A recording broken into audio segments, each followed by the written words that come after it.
god, this is exactly what I wanted. It looks 10 times better in real life. Oh, goodness. Oh, my God.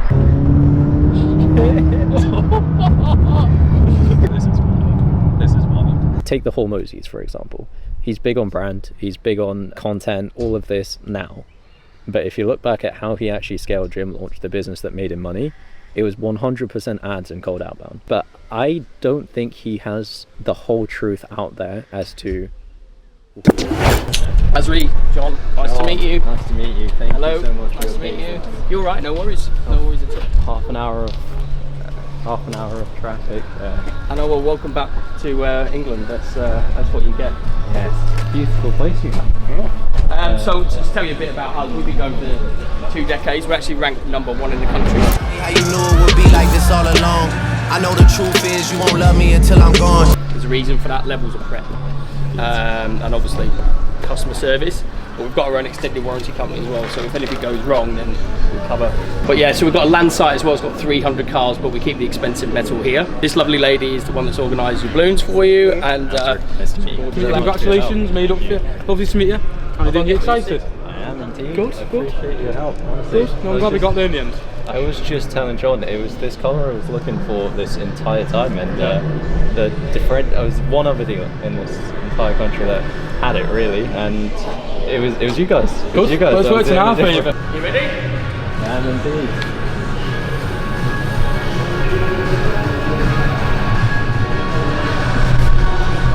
It's beautiful. That's nice. What can we say? What can we say? Congratulations.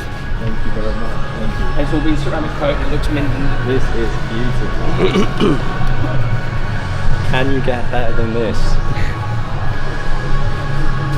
Oh my god. I'm shocked.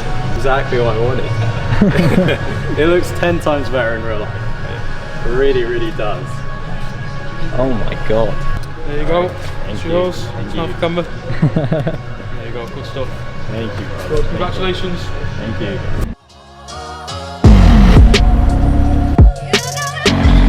The crazy thing is getting a supercar or whatever was never the goal. Never was. We're never, yeah. I haven't bought anything. You're not very materialistic. No, it's never been a thing, and I just wanted one. That's I it, don't fair know enough. why, and I had approval that it wasn't ego from mental, so I got it, and here we are. Fair enough, And don't know what to do with it now. Drive. It's never going to be any regret around buying it, so I'm not going to want this at 30. Like, I'm 26 supercar, now. yeah. I've been in a position where I can buy 10 of them for a fair few years now, so it made sense for me. It wasn't an ego play, so honestly, like, can't really doubt it at this point. I can't really doubt my decision. I'm going to stick with it and see where it takes us. How long were you thinking about getting it and then getting it? Well, this thing, I was trying to find this colour for weeks. It is the biggest purchase I think I've made, except property. This car, I don't even know if I'm going to be able to drive anywhere, because I don't even know if I'm going to be in the country. I think we've just made a purchase. I'll pull it out. Oh good, thank you. I think we've just made a purchase which I might not actually use. But it's out my head now, and I don't feel like I need to get another car. I don't feel like I want another car. It's ticked off in my head, done the standard thing. What I'm actually really looking forward to be honest, is taking my mum and dad around it and set as well, because I just want to see their faces when they are driving in it.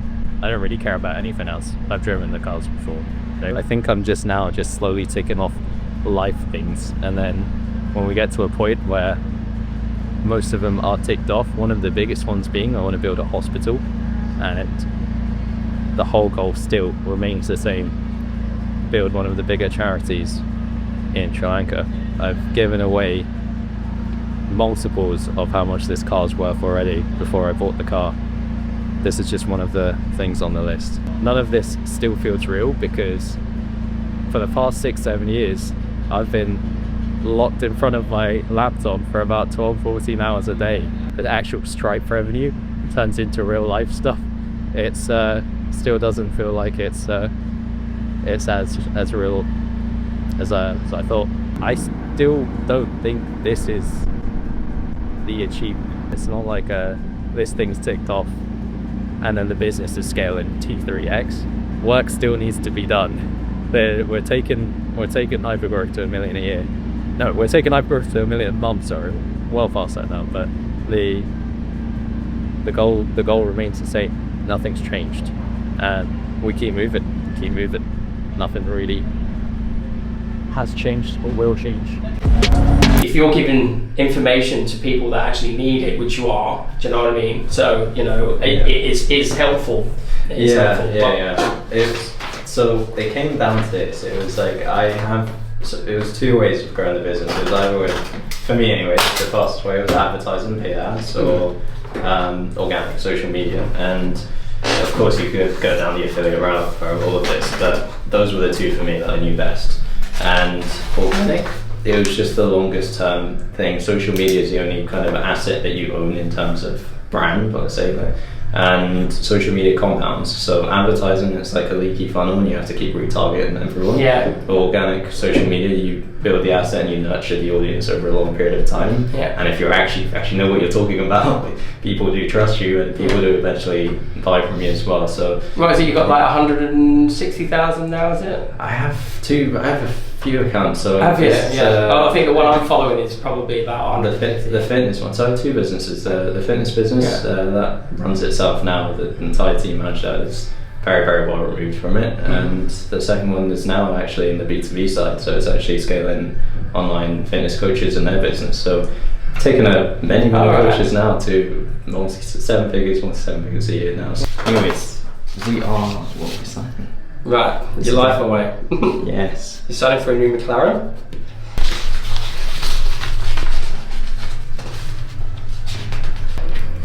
Great stuff. It has.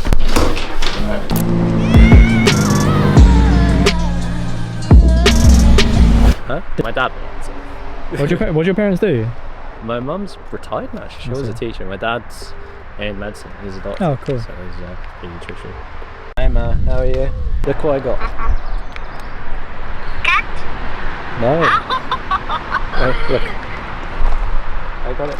Oh, goodness. Oh my god, let me see. Congratulations. Thank you, Mum. Thank you. McLaren, I don't think in our history or in our generation or the whole generation that bought one like this. Oh, yeah. Let me see inside. Let me see. Inside? Wow, there's It's too big for me. no, it's actually small, man. I've never seen like in real life. It's beautiful. And is it smooth? Did you drive carefully? Yep, I'm driving Did very you carefully. speed? Yep, but no, You it's fine. can't do that. As you Speed. go really fast. Yeah. So how many? Like 250 or about? How many? Good.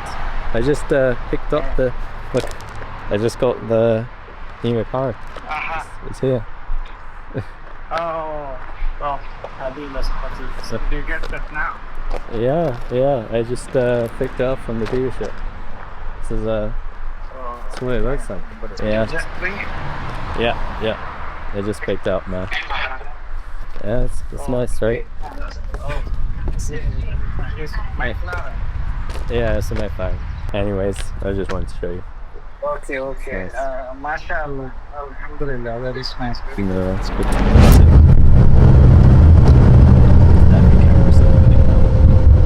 Yeah, it's good.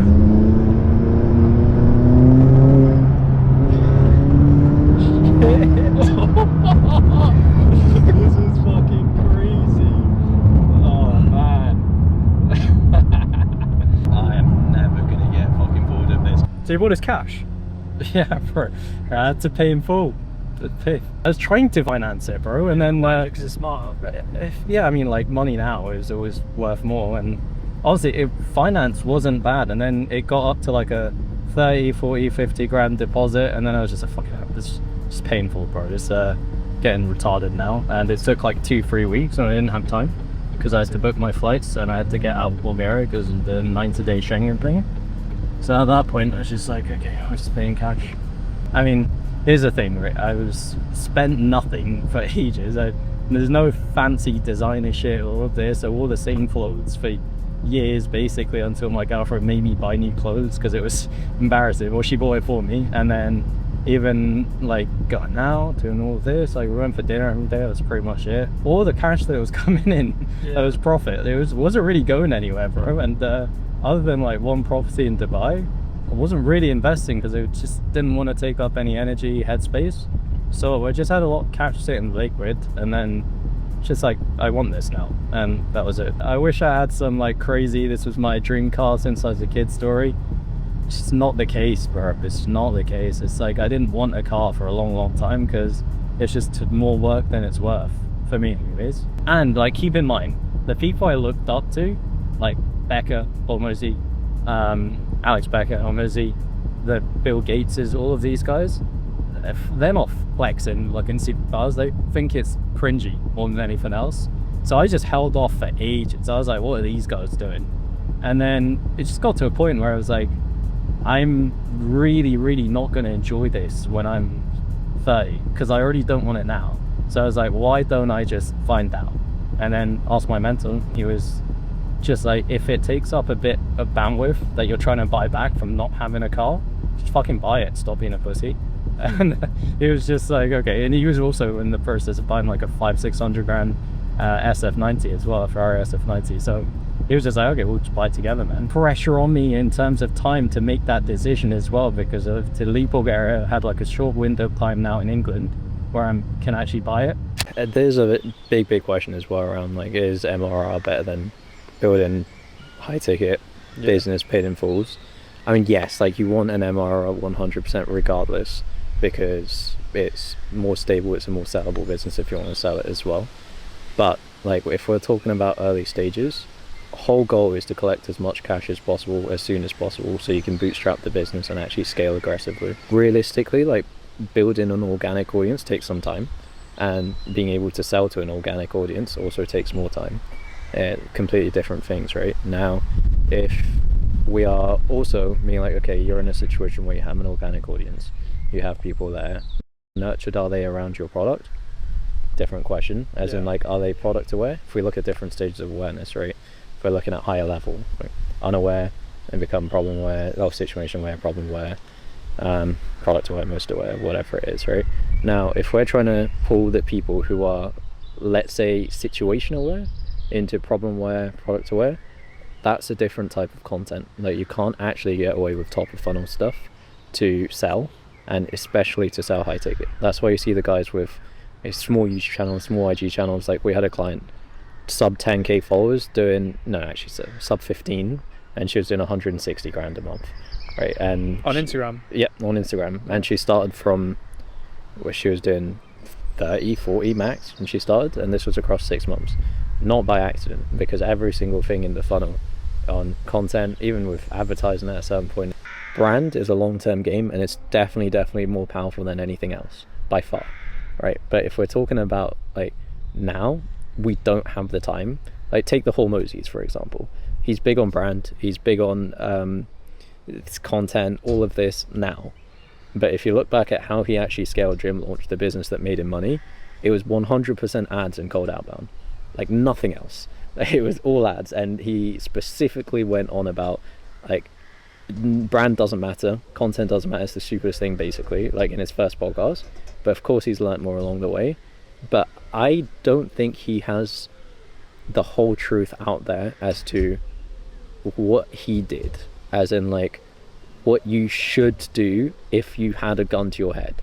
He's able to think longer and bigger. Like, I'm not pretending to know everything. I'm not like fucking Alex Honnold. He knows more than me, of course. He's made more money than me. But like, I don't think that if he had a gun to his head and a year to make as much money as possible, that he would go all in on content. And that is exactly what happened to him. He was like back against the wall, and that's why he went down the ads route. That's why he put all his eggs in ads and outbound. And the whole Gym Launch business did not scale with content, organic. It all scaled with, they had dialers on the phone, and they were scraping email, they're scraping numbers, and they had a bunch of dialers calling all of them, and then they bought email lists, they ads, everything and they had no organic and that was the business that scaled him, that he exited for 46 million. And then yeah, I made my first like 1 or 2 grand in the first 3 months, and then the next 3 months I made about 10 grand. But So what did you start with though? What was your pricing like, and what was your offer to start? so yeah, no, so it was all, keep in mind this was fitness B2C, and his delivery was like a Google Doc with their workouts and their foods, and it was like 1 Zoom call every week, and then it was just WhatsApp messages. That was my entire product. I didn't have like a PT app and all of this shit and this nutrition software which I have now. None of that. And it was just because I saw some ads which told me to do it, and some YouTube video. The first thing I offered was $3,000, which is coincidentally our price now, right? And then it was 4,000, it was 5,000. I was like, I'm just not selling anyone. And then it went back down to like 1,200, and I was like comfortable at 1,200 pounds, sorry, GBP. So, and then what was that for? Like, was that like a one time, or was that like a... No, that was for 1,200 GBP for 4 months. I see. Because back then that person who did it just told me to do 1,200 4 months. It was YouTube, not the person that told me to do it. It was only after my first mentorship where he was like, you're like, at this point I'd taken like 100, maybe, yeah, hundreds and hundreds and hundreds of sales calls. Every 3 minutes of my day was just studying sales calls, nothing else. And then at that point I was actually good, and I was closing at like 85-90% on 1,200, and he was just like, the fuck are you doing? Like, and I'll tell you now, yeah. And then he just told me to up it to 3,000, and then bang, like it was like 6 months in, which is early for me as well. I was just like 3,000, 3,000, and close rate was shit. It was like 40-30%, and then I was like, oh, maybe I'm not that good, and then I was hovering around 2,400 for a long time. I see price. Yeah. Yeah, for 6 months, 2,400 for 6 months, and then like he knew I could execute on it, because what I did was that I literally bought this mentorship thing. It was 9 out of 10 grand in my bank account, and I needed 750 a month to live. I was in Bulgaria, and that was, I was eating tuna and not doing any. I didn't go out. I didn't do anything but work and send DMs and calls for honestly years. But like, let's say the first few months of this mentorship we're talking about, right? And the first day I paid, I was literally on the floor, like I was like, what the fuck do I do? I have med school exams coming in, and I had no time to do everything there, so I just didn't sleep for like 2 days straight. Went through all their course material, finished every single thing in their entire, I think, 12-week course, 12-week course, all the sheets, every single thing, and went to the onboarding call and just told them I finished everything. I was like, what do I do now? And then they just looked at my numbers. They were just like, why are you charging 1,200 then? Why are you doing all the DMs yourself? You're clearly spent 4 or 6 hours and you can't actually take the calls anymore. And then yeah, that was it. That was where I just slowly was like, okay, I don't know everything. I'm not as good as I thought I was, even though I'm making like a decent amount of money with no expenses, 100% profit, and I spend like $750 a month in living expenses. Okay, so 60% close rate from a closer, you taking next to no calls, is very, very good. Just so you know, right? Yes, I know you can close at 80-90%. I know the freedom that you buy back to work on higher leverage tasks on the business from getting out of sales. For your level now, you know, you've been at 70-80k, so it's like it doesn't matter anymore, because now all your efforts are on marketing. Advertising, in terms of marketing, content, organic, and advertising, like all of your efforts, 100%, nothing else, and team management, of course, right?